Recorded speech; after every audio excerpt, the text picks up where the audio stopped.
Violent collision kills 2 people outside Tampa International Airport. An alleged road rage attack rips 3 families apart. Tonight, we're learning about the boys who were killed. Prosecutors are going to pursue charges against people who are texting while driving. That's right. This DUI and murder suspect could get life in prison if convicted. You don't think it can happen to you.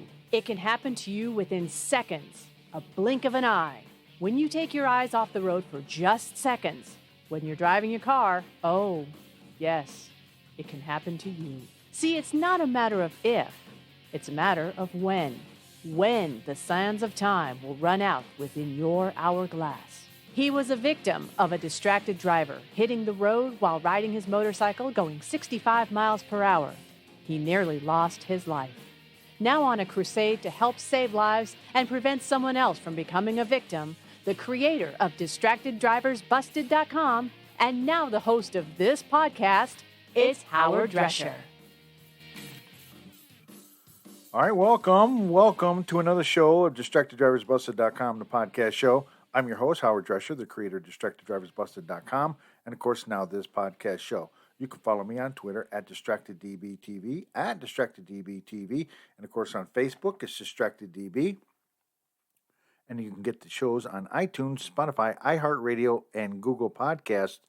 Just type in the keyword DistractedDB.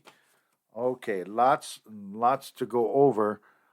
First off, I want to thank the person who was 38 years old in a box truck who was drunk last Thursday. Because of your stupidity, because of your ignorance of what's going on, and being drunk at 12 noon, ended up crashing near Rancho California Road out here in Temecula. It took me an additional 45 minutes to get home because, believe it or not, the crash happened at 12, lunchtime. A young man died in that. And the investigation went on for 8 hours. So tell me, what does that do to the freeway as it backs up? And it took me another 45 minutes to get home that night. I had to sidetrack on roads that I haven't been on in years here in Temecula. Although the tour was pretty good, but this guy got locked up and got placed into jail. Here's the funny thing about it. I see a lot of printed paper about it, but no TV station covered it. Or at least at this point in time, I can't find anything about it.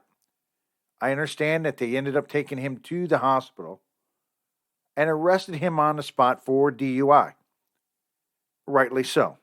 Should happen that way. But it cost me an additional 45 minutes. And every time I think about this, I think about the time that I had an interview with a guy named Sweet James Bergner, a lawyer. And one of my questions to him was, what is a possibility if we can identify the person that did this, that we can go ahead and personally sue them for the fact of distress?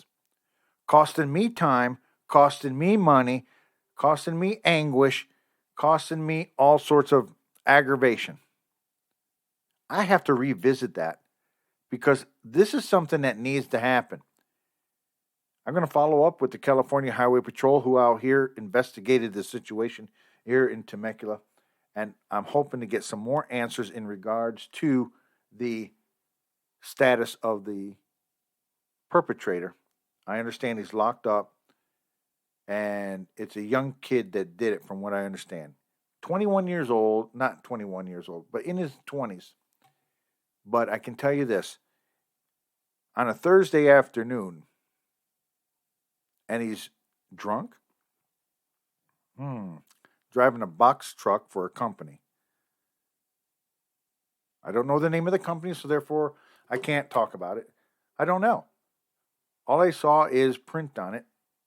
I read a couple of things about it. I have no audio for it. Oh, I would have been so thrilled to play some audio for you.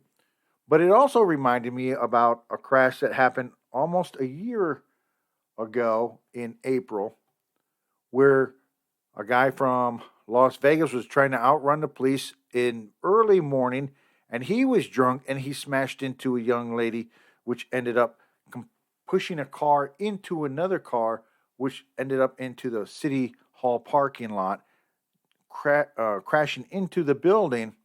And that signaler on the other side of the road took a long period of time to get fixed. Lots to think about here. Lots to think about. Like one, why aren't we having stricter laws on these guys and lock these guys up permanently?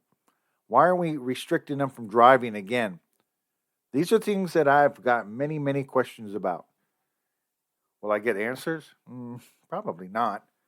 Although I do happen to notice that in the city of Temecula, let's just say last Friday, they had I think Temecula City Traffic City Department or whatever had a Zoom meeting, which I happen to find on, where did I find it on? YouTube. I found it on YouTube, so I thought it was pretty cool. So I scoped out and listened to that a little bit. I'm going to reach out to one or two of the city hall people there in the traffic department of Temecula. Like to try to talk to them, because driving around here, just in our city alone now, is, you're putting your own life at danger. You are at risk. Drive at your own will, if you will, because it is getting to the point where people are speeding. And it's not just the young people. It's not the middle-aged people. It is now the elderly people. They are speeding. They're getting to their places where they got to go. They're going to push in front of your car. If there's even a nickel of a space, they're going to get in. They're going to dance that dance with you to try to push their way in. And you end up having to jam the brakes on, potentially get cracked in the back.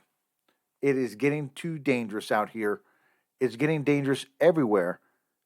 The rudeness of drivers are escalating to the point where I don't even want to. I fear for my life every time I get in a car.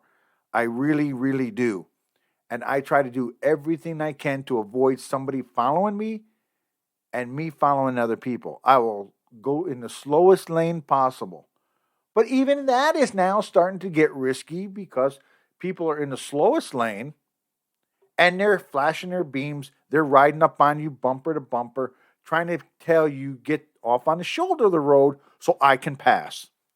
That I'm not going to do. I would rather have you freaking hit me than me drive on the side of the road. Because I'm not getting a flat tire. I'm not going to damage my car that way. But if you end up cracking into me and I'm in the slow lane, I'm going to get some insurance compensation some way, shape, or form. I can always use another car anyways. But it's getting dangerous. It is getting to the point where it is getting out of control. And I'm going to reach out to some law officers, law enforcement agencies. I'm going to reach out to some attorneys.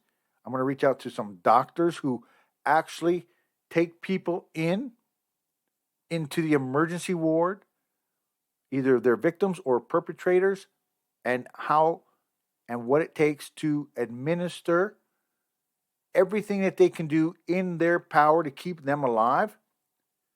That is something that I got to reach out to do. That has got some stuff that will make some magnification on the situation. Speaking of magnifications, not in this show. Not in this show. Sorry, coughing here for a bit. Sorry, not in this show at all. But I can tell you this. In the next show that I got, how many people remember that 17-year-old that went ahead and killed Miss Munoz? The 17-year-old that had that Lamborghini driving around really cool. And I had pleaded for the district attorney to step up and press charges on this guy. Have him do some community service. Well, he confessed to the charges against him the other day. I have some audio on that, but that will be in next week's show. That will be in the next show that I do, not this one. Just letting you know. I can tell you this. I've opted for that young man to get a lot more than what he's going to end up doing because our district attorney is soft on criminals. He is soft on criminals thinking that they need a second chance. That young lady that he killed, Miss Munoz, she doesn't get a second chance, guys. She is gone permanently. Her family misses her. She's not going to pursue her life's dream. The family's not going to be able to see her fulfill her dreams. But yet this 17-year-old could possibly get off, spend some jail time in like homeward rest type situation. I'm guessing that's what it could be. I'm not sure. But I need to reach out to somebody in regards to that. And, it just drives me crazy. It really drives me crazy when this kind of things happen. If it was me or you, and we weren't driving around in a Lamborghini, we'd have been locked up in jail already. All right, you're listening to DistractedDriversBusted.com. We'll be back right after this. You're listening to the DistractedDrivers.com podcast. We'll be right back.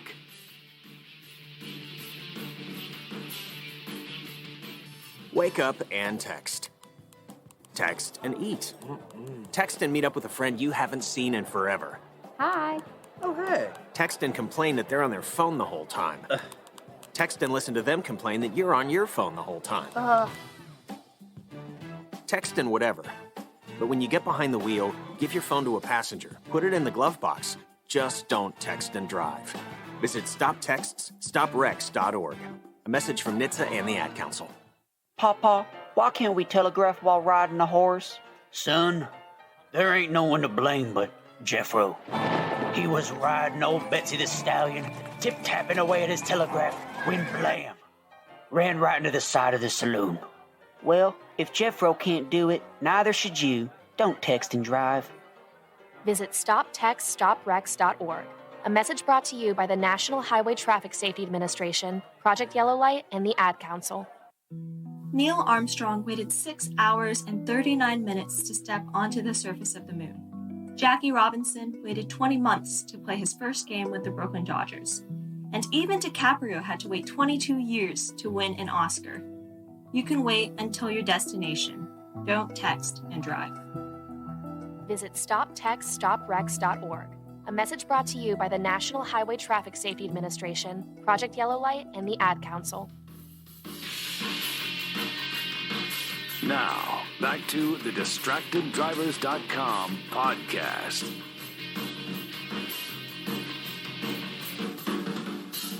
All right, welcome back to the DistractedDriversBusted.com podcast show. I'm your host, Howard Drescher, the creator of DistractedDriversBusted.com, and, of course, now this podcast show. You can follow me on Twitter at DistractedDBTV, at DistractedDBTV. And, of course, on Facebook, it's DistractedDB. And you can get the shows on iTunes, Spotify, iHeartRadio, or Google Podcast. Just type in that keyword, DistractedDB. All right, so a lot of things going on since I've told you last week, or the last show I did. The month of April seems to drag me down. And in the past 7 years that I've done this show, it seems to me that in the past 7 years, in the past 7 years, I have done less shows in the month of April than any other show, any other month, I should say, any other month. And the reasoning for that is I don't really know. I suspect why. I'll keep that to myself for a while.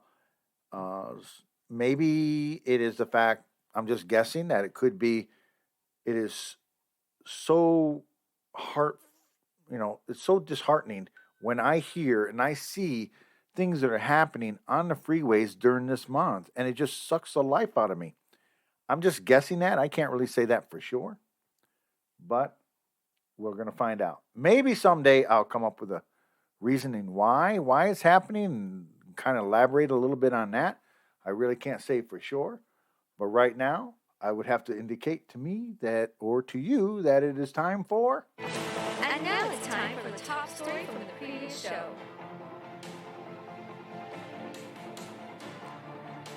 It's now time for the top story from the previous show, and there is no doubt in my mind that what the top story is going to be, because I'm not going to play all 8 minutes of it. I'm just going to play a short period of it, but it dealt with the judge who had to explain to a young man why he is sentencing that young man to 24 years in jail for a deadly hit and run, DUI hit and run, I believe, that killed a mother and a child.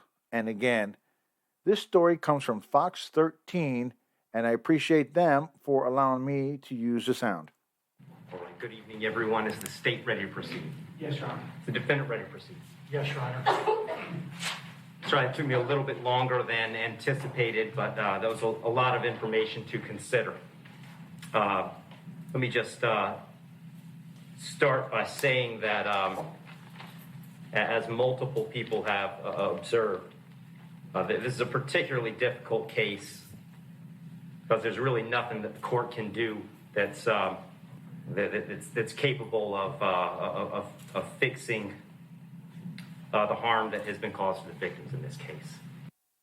And now it's time for the top story from the previous show. That was the top story from the previous show.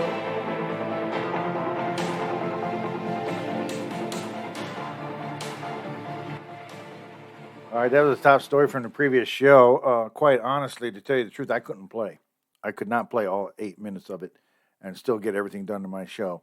But obviously, you know what, last week, if you listened to the show or if you're new to the show, go back to last week's show and hear the entire 8 minutes of it. And roughly around in the 6 minutes and 37 second mark, that is when the judge really hands down exactly the sentencing and the reason why. And when I watched the video on that, oh man, the shock and dismay by that young driver who thought he was going to probably get off scot-free. And he didn't. And with that said, it doesn't pay to go out there drinking and driving, especially in Florida. It doesn't pay at all. But I can tell you this. They're starting to clamp down more and more on these DUI driving, especially if you end up killing a mother and a child or a family.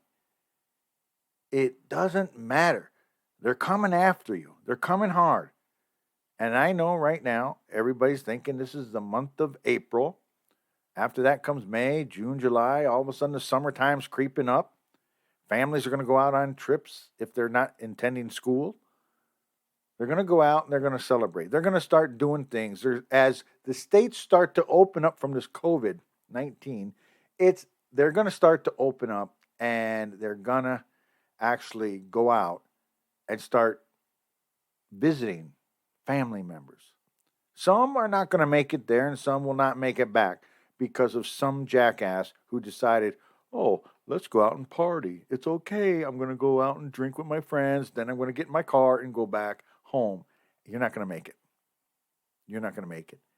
And unfortunately, there's going to be an innocent family who ends up losing their life. And it's very, very disheartening. But it almost reminds me of today's story. This happened where in Florida, 2 sisters were killed in a hit and run crash on their way to the grocery store. They were just going to the grocery store to pick up some food, to do their weekly shopping. And they didn't make it because of somebody who was speeding, slammed into their car, flipping the car over multiple times. I got this story from Fox 35, and I appreciate them for allowing me to use the sound. And they got it from another radio station or TV station. But the whole thing is just getting out of hand. Here it is from Fox 35. Also developing, 2 women are dead after their car was slammed into in Palm Bay. Fox 35's Stephanie Buffamonte was the only person to speak with the family. She's now live with new details. Stephanie, this is just such a tragic story. A tragic, tragic story for this poor family. The family tells me that the two women who were killed in this crash were sisters simply trying to run an errand at Publix over here. You can see in the crash, it knocked down a cement bus bench and a sign over here. I spoke to that family. They say they are just desperately now looking for answers. Horrible, terrible, like I want to die. Ramon Villanueva is heartbroken. He's mourning the loss of his wife of more than 20 years, Noemi Hammond. She was my baby. She was my love. She was everything to me. Hammond and her sister Maria Ramirez were driving to get groceries when their car was hit near Babcock Street and Palm Bay Road. Police say a dark blue Chrysler 300 took off from the scene with its front bumper dragging. And put my mom and her mom in the grave, like, at 7 p.m. on a crowded street. Who does that? The family is still in shock. It's hard to believe. Like my sister kept saying all day, we're just waiting for them to come back through the door any minute. I can't believe she's just gone. Like, it's unbelievable. You can see their white car was smashed in. Police are still investigating to see if speed or racing were factors in this deadly crash. The family says Hammond's head was so badly injured, it is almost beyond recognition. My mom's beautiful face. She was beautiful. She was so beautiful. She was beautiful. A desperate plea from the family as police continue to look for the car that they believe fled from the scene. Be a human being, be decent, and just come forward and face the consequences for what you did because you messed up. You did. You killed two innocent people. Now, officers are hoping any video or surveillance video will help them with this investigation. They haven't confirmed that that blue car was involved, but they do want to speak with that driver. Now, there was another black car here at the scene that was also damaged. They're still working to see how that car was involved, but depending on the outcome of this investigation, charges could be filed against that driver. Now, if you have any information, please call police. Reporting live, Stephanie Belmonte, Fox 35 News. All right, and again, that story came from Fox 35 News, and I appreciate them for allowing me to use the sound. Again, two sisters just going to the grocery store. Now their lives are turned upside down. You heard the audio from the husband, 20 years of marriage. That was his life. That was his soulmate. And now she's gone. And this kind of stuff is happening more and more each and every week. And you kind of wonder to yourself, when in the heck will it kind of stop? Will it ever stop? Or are we getting more and more wrapped up in our own world? Bad things are happening. More when we get back. You're listening to DistractedDriversBusted.com. We'll be back after this. You're listening to the DistractedDrivers.com podcast. We'll be right back.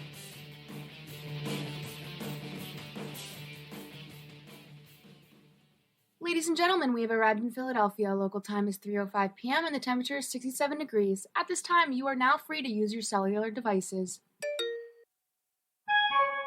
You know that feeling when you get to turn your phone on after the plane lands? You can have that feeling every time you drive. Make sure your cell phone is stowed away whenever you are behind the wheel. Visit StopTextStopWrecks.org. A message brought to you by the National Highway Traffic Safety Administration, Project Yellow Light, and the Ad Council. Hey, it's me, your cell phone. We need to talk about something serious. I know you love me, I know you like using me wherever you are, but I feel like this isn't working out when you're driving. I know you may think that it's possible to focus both on me and the road, but I just don't feel the same way. I think we should spend time away from each other when you're driving. It's for the best. Visit StopTextStopWrecks.org. A message brought to you by the National Highway Traffic Safety Administration, Project Yellow Light, and the Ad Council. Honey, are you ready to go to the party? We're late. What? Yeah, don't worry. I'll be ready in 5 minutes, babe. Really? Can you get off the phone? I'm already ready. We're going to be late. Yeah. Don't worry. I'm almost done. Let's go. Come on. Oh, okay, honey. Let's go. Can you be ready next time? I feel like I'm always ragging on you to get ready for these types of parties. Yeah. Isn't the man's supposed to be waiting on the lady Yeah, anyway? I'm sorry, babe. I know I say this all the time, but I promise. Next time, I really promise next time I'll be ready, and I'll be ready to go by the time you get home. Gosh.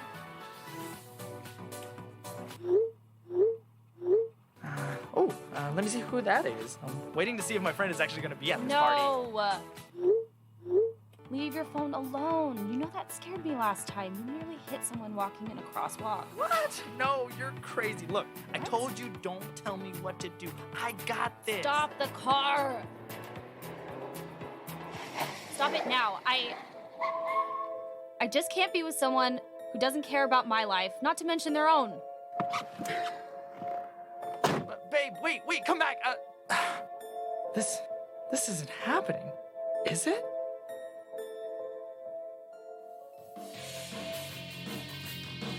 Now, back to the DistractedDrivers.com podcast.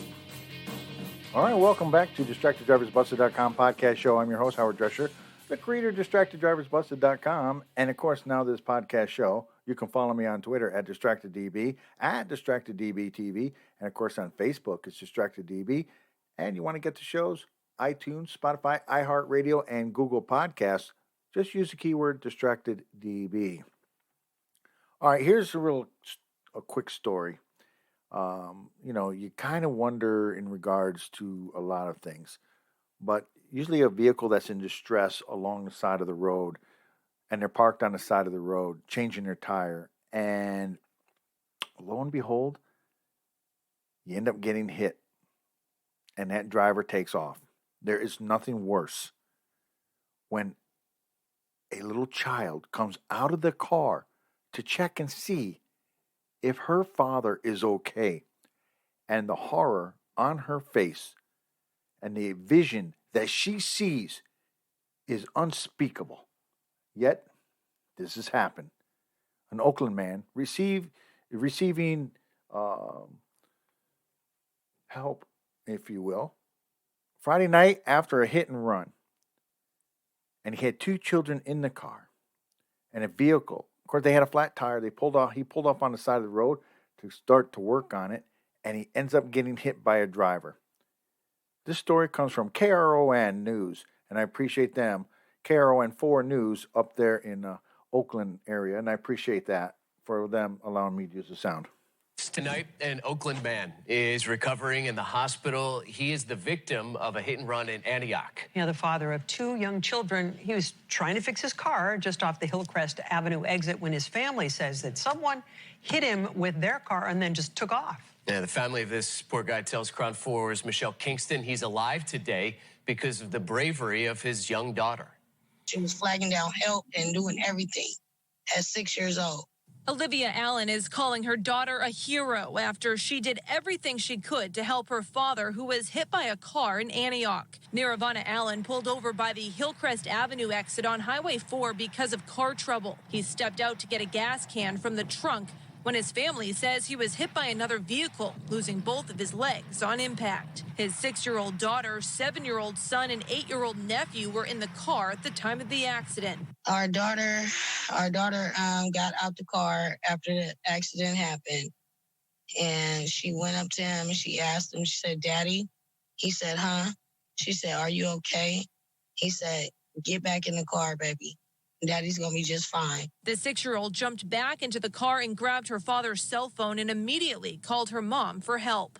She got into the front seat of the vehicle, got his cell phone, called me and told me, "Mommy, Daddy is outside the car.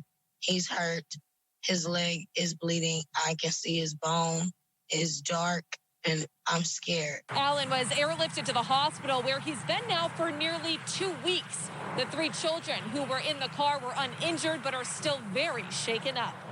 All 3 of them are completely traumatized. Like me at 37 years old, I can't imagine seeing something like that happen to my mom or my dad. And my kids and my nephew had to see that. It's not right. The Allen family's friends and neighbors were all so saddened to hear what happened. They have rallied together and have now raised more than $20,000 for the family. I just started to cry. It was so upsetting. And I wanted to support them any way I could. Alan's wife, Olivia, says her husband is the family's rock and their support system. He means everything to me. We've been knowing each other since I was 5 years old. We reached out to Antioch police for more information, but did not hear back. Alan's family says the woman who hit him has been arrested. In Antioch, Michelle Kingston, KRON 4 News. All right, and again, that story comes from KRON 4 News, and I appreciate them for allowing me to use the sound. Oh, I just don't even know where to go with stories like this. These kinds of stories have got to stop, and I'm going to keep preaching that. Stop. Remember, I don't want to die today, do you? Put your cell phone in your glove box until you get to your destination, and then pull it out. We'll be back on the next show.